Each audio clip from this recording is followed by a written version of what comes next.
The world that we live in today is an interesting one. You would be forgiven for thinking that we were still at a point in our evolution as a species where we needed to engage in a hard, permanent battle for limited resources. A hard, permanent battle for limited resources that we would have to view all other human beings in our immediate environment and in the broader world beyond as competition. However, that is not the case. Where our technology has led us to as human beings means there are plenty of resources to satisfy the basic needs of all of the human beings on this planet, even with the rapidly expanding population that we do currently have. So what's the problem? Why are we still living as though we don't have enough, as though we're still in this vicious battle for limited resources without which we would not survive? Because if you want people to fight really hard, the things that they're fighting over need to be essentials, right? Well, the trick that's been played by this Narchontic archetype, this reptilian, R-complex focused, narcissistic, psychopathic mindset, is to convince us that we still live in ancient times, is that we still live in an environment where there isn't enough. But knowing that that isn't the case, and having evidence to the contrary, how can they do that? Well, one thing that they need to do, that they have done and are doing every day, is convincing us that our perception of reality is wrong. Not just wrong, but perhaps lunatic. So whatever you see as being true, if it's contrary to the dominant narrative, that means you belong inside of an asylum. If you see truth as truth and call truth truth, that in our world is called being mentally ill. So what they've done is they've played a trick. They've said, look, we've got this group of human beings. They're trickable, they're seducible, but they're not that stupid. How do we convince them to keep battling with each other? And every battle that disappears, they have to recreate a new one. So I believe that we live in a world of created conflict, of massaged conflicts. Now, these conflicts can be literal military endeavors, which are nearly all completely conflated and created and basically brought from barely anything. Or we have, that's at the macro level. At the micro level, we have conflicts amongst each other at the pettiest levels over the stupidest things, over the smallest, tiniest differences, like I'm wearing a blue jumper and you're wearing a red one. And that becomes something that not just that we need to battle over, but that we need to battle over from a primal part of the brain. So these Narchontic archetypal people who run everything, who are coming from their R complex, which is, as we described in episode 1, the part of the brain that is reptilian, that's focused on power, dominance hierarchies, and a brutal struggle for survival, they're coming from that mindset. So they need to convince you that you're coming from that mindset, and they need to convince me that I'm coming from that mindset. So very petty things are spoken back to us, are given a dominant narrative as though they were hugely important, as though you were still in a primal, violent fight for survival. Over what? Over your political leanings? Over what? Your preferences for your favorite flavored coffee? The things that we're being asked to fight over now are getting smaller and smaller and smaller until we're no longer fighting over the thing, what Freud identified as the fetish. The fetish is an externalized object that's imbued with a sort of magical power. Precious.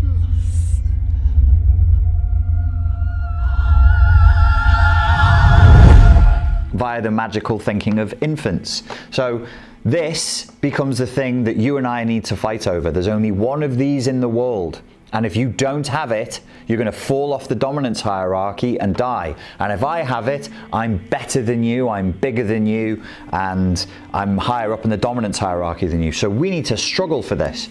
But this fetish, this division, fake division, because we are all one. We are all one. They've got to convince us that unity is false, and that division is truth, that the people who preach for unity, who call for unity, who point out the ways in which we're the same, they must be deemed the lunatics. They have to be deemed the heretics, and they have to be locked up, and sometimes they're burnt at the stake in the public square. Hello everybody, you might have heard we've been deleted from Facebook. Metaphorically speaking, that's the age of the new Inquisition, where the public burning in the town square is the deplatforming. Which is extraordinarily predictable because we have a situation now where the Silicon Valley mafia, which are all controlled by the same people, your Facebooks, your Googles, your Google on YouTube, etc., are conspiring together, indeed being coordinated to conspire together, because there's one force that controls them all. These things, eventually people realize we don't really need to fight over them, so they split them and make them smaller and smaller and smaller. The things that people fight over now with maximum of aggression, have you noticed how petty they've become? Petty, from the French word petit, literally meaning small. We're being asked to battle over smaller and smaller and smaller things because, ladies and gentlemen, there's really nothing left to fight about. But if we're not fighting with each other, we're going to be looking at what they're doing. We're going to look at the man behind the curtain, and they cannot afford that. The easiest, most efficient way to keep us distracted, to keep us locked in these stupid infantile narratives that we're locked into, and to keep us paying our taxes and going to work every day, is to keep us fighting with each other. And up until now, they've succeeded in that endeavor. Up until now, they've succeeded in convincing the majority that these little petty differences, these little bits and pieces of psychological territory, of emotional territory, of intellectual territory, need to be fought over to the death with gritted teeth and maximum aggression. It's nonsense. It's nonsense. But they're running out. They're running out of that intellectual space because there's less and less and less to fight about. This is why I think things that used to be fringe studies in social science departments in universities. My background is in psychology. I got a degree in psychology, and we would occasionally have discussions about identity politics and intersectionality and the rights of various minority groups. But that was in one module that was elective out of 30, and that module was called feminism. I liked it. I enjoyed it. I like an argument. I like arguing over little bits and pieces of intellectual space. But nobody took it that seriously. And it was always considered fringe and rebellious. It was a slightly odd, eccentric, alternative thing to do during a mainstream Bachelor of Science psychology degree, in which Freud and Jung were seen as being mystics. That's how scientific and down the line the degree was. So we would talk about those things, but it was all, even amongst us as people doing the degree, we knew it was fringe, we knew it was alternative. That tiny little bit of space that's way off in the fringe interests of the social sciences, of psychology and sociology, is now mainstream narrative. They have succeeded in making the most fringe, odd, vague, tiny little pieces of intellectual territory this mainstream battle that you must choose a side on. You're not even allowed to say, I don't care. That's verboten. They've made that haram. You have to choose a side as to where you are in that debate. Why? To keep people fighting over smaller and smaller little bits of territory. Why do we have to fight? Because that keeps us in the R complex.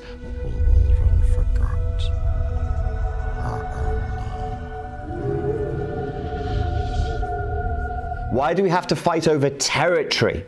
Because it keeps us in the R complex. Let's have a big hand for our very first volunteer, Katniss Everdeen.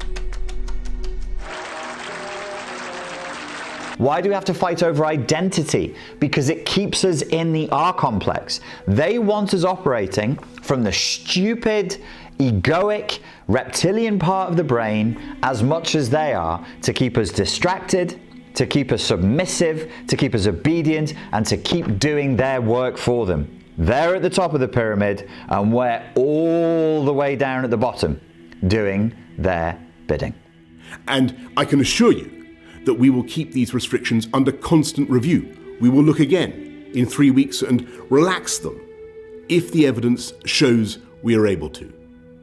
It's essential to the agenda of the R-complex, fixated, narchontic, narcissistic psychopaths who rule this world. This is a psychopath's world. This is not a world created on the principles of empathy, cooperation, and kindness. You may not see it. Well, people watching this probably do see it. Most people around you won't see it because you're used to it, because they're used to it. They look around and they go, well, that's just the world, isn't it? Of course we have to live this way. Of course we have to have these national boundaries. We need to have our military doing this and that. We need to live that. We need to have, huge disparities between rich and poor. That's just the world, isn't it? That's just the way it is. It isn't. This whole thing that we're living is weird. Normal is weird. Our way of living is extremely odd and extremely illogical for the reasons I mentioned earlier. Imagine an intelligent alien species comes along to check in on us. They go, oh, we haven't looked at Earth for a while, and that human species, that human experiment, that's been left alone for a little. Should we go and check in and run the data and see where they're up to? They would come and look at how we live, and they would see it as odd, because they'd look rationally. They'd say, okay, what is their technology to date? What are their resources? What are their numbers? What are their needs? How is this species meeting its own needs? How are we doing? Awfully, awfully, terrible. We do a terrible, terrible job. So I was asked in the interview today, and I've been asked it every day in different conversations by different people for the last 5 days. If all this is true, how do they get away with the lies? And I'm like, what do you mean get away with the lies? People are so beaten down, stressed out, exhausted, dizzy, turned upside down. Nobody challenges anything now. Or you do. You want to know how they lie? They walk up to people in the face, they grab them by the cheeks and they go, the sky is now down, not up. Water is no longer wet, it's dry. Do you agree? Yes or no? I think you mean yes. Okay, repeat after me. And then they open your mouth. They go, the water is now dry. And they just do that. Just straight to your face. The best way for these the narcissistic psychopaths to get the job done, straight to your face. Just go straight to your face with a straight lie. To all the men and women of the United States Armed Forces now in the Middle East, the peace of a troubled world and the hopes of an oppressed people now depend on you. That trust is well placed. My 9 to 5, my daily bread is mental health. It's PTSD, it's CPTSD, childhood trauma and abusive relationships. If it's between depression, anxiety, obsessive compulsion, anger management issues, sexual issues, you name it, that's part of my daily bread. I've been at this since 2012. The massive increase in mental health issues is undeniable. Nobody who works in the mental health area denies that we are spiraling out of control. Why? Well, I think this is mainstream psychology. Not many therapists would disagree with me.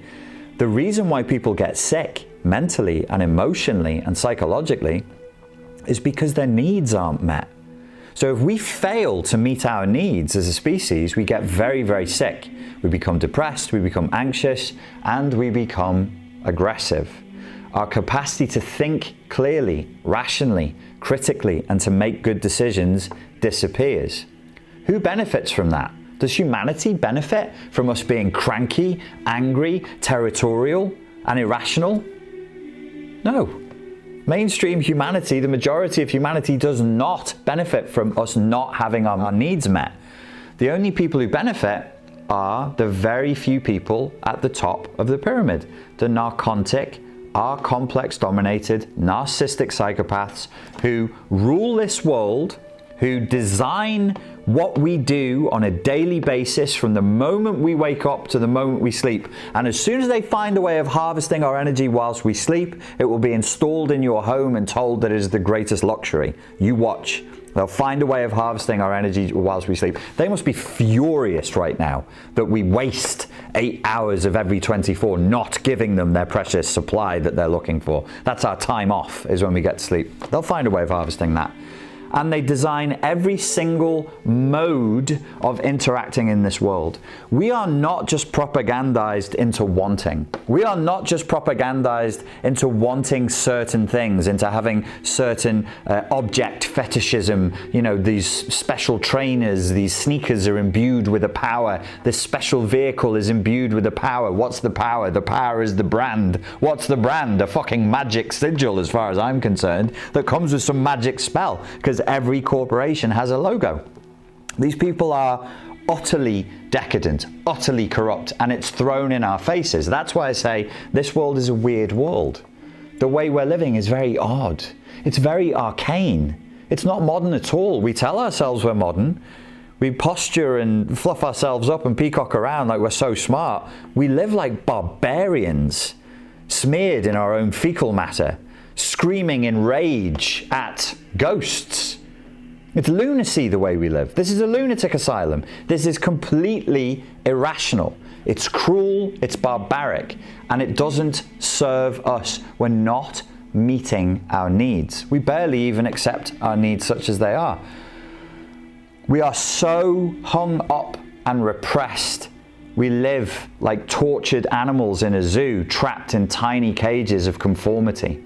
We've not even gotten over our sexual hang-ups. It's pathetic. You raise the concept of the body, of mortality, of sexuality, of genitals, of reproduction, and we still shut down emotionally. This is not the sign of an evolved species. This is not the sign. We're nowhere near hitting our potential. Where are the adults? Everybody in this society that we currently have created for us by these narchontic, complex people, is in infantilism. We are like toddlers. Some of us evolve to adolescence, but there are very few adults around. What are we arguing about? What are we talking about? What is our media about? What are people watching on TV? The average American and British person now watches 7 hours of TV every day. And what are they watching? Reality TV shows, pointless, moronic, stupid, narcissistic, evil, brutal, so-called celebrities, which is a word that means to be celebrated. What the hell are we celebrating there, except rampant psychopathic narcissism, saying nothing to each other, and millions of humans are offering billions of hours of their time and attention every day, wasting their lives on this utter dross, keeping them locked into a certain modality for looking at the world, which is at the lowest possible vibrations. It keeps us stupid, repressed, angry, violent, and focused on dominance. Peter Malark. By simply staying at home, we are increasing our stocks of equipment. We are accelerating our search for treatments. We're pioneering work on a vaccine. And we are buying millions of testing kits that will enable us to turn the tide on this invisible killer.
everything you will notice in your mass media is leaning towards an intimidating display of power.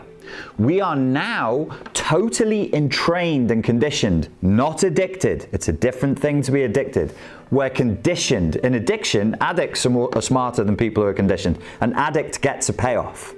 The conditioned person doesn't know why they're doing what they're doing. The addict looks for drugs so they can take drugs and they get a payoff. The conditioned person just does it because they think that's what they should be doing and they've never questioned not doing it.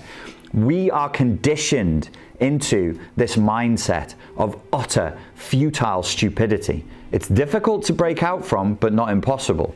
I'll be preaching to the choir here, I'm sure most of the people watching this, where you have experienced hardship, turbulence and conflict in your life around these issues. It is because you have tried to break from your tribal conditioning. You've tried to break from the group brainwashing that's gone on at the hands of the narcotic R-complex mindset. And people really don't like it because the people around you have been conditioned to attack the person who tries to escape. So the narcotic world that we live in is one built on conflict, narcissism, greed, rampant individualism, and aggressive, sadistic psychopathy. So, I mean, that is the land of unconfirmed videos. We came, we saw, he died. Did it have anything to do with your visit? No, I'm sure it did. Leaders from around the world, prime ministers, chancellors, presidents, governors, again, the heads of industry, banking, academia, the media, Hollywood, only a select few, a little over 2,000 people, traveled there to engage in bizarre, ancient Canaanite, Luciferian, Babylon mystery religion ceremonies. Pardon me once again.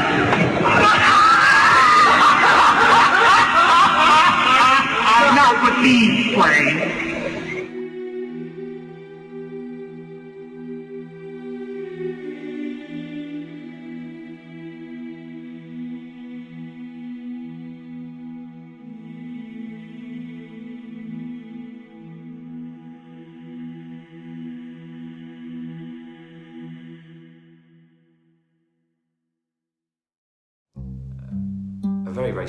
Very strange waters that we've entered here. I don't have any solutions, I just have questions, which is, so whatever happens, it's going to make sense to be patient, it's going to make sense to be kind and to be compassionate to each other. I don't know where the threat is though. I don't know if the threat is the virus or if it's the people telling us there's a virus. There's a video out there, and I'll end with this, from Wuhan. A politician went to Wuhan to visit the people who were trapped in they've been curfewed in the apartment blocks.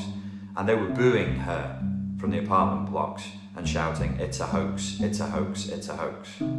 It's all a hoax, it's all fake." And I went, why would they be saying that? What do they mean? What's a hoax? What's fake?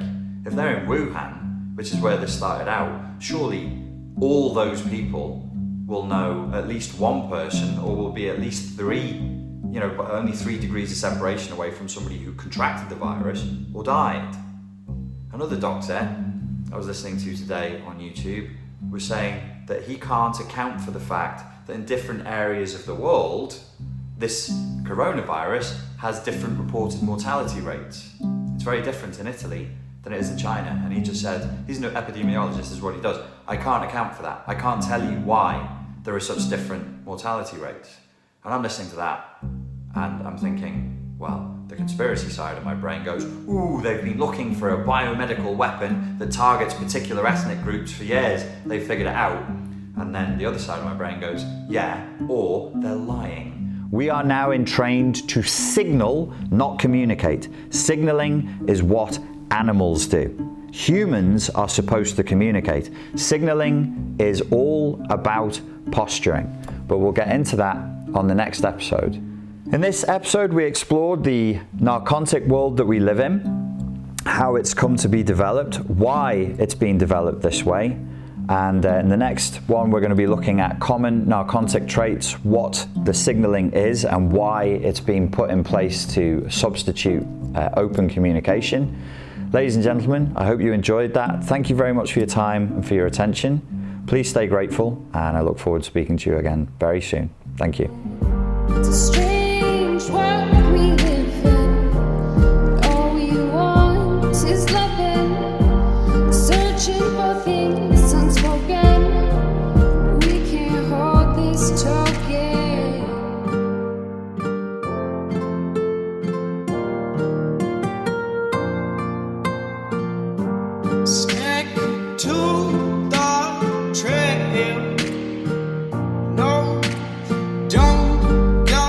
It's a strange experience to see so many places that you can see normally would be very, very busy with people, completely empty, and there's a palpable tension in the air.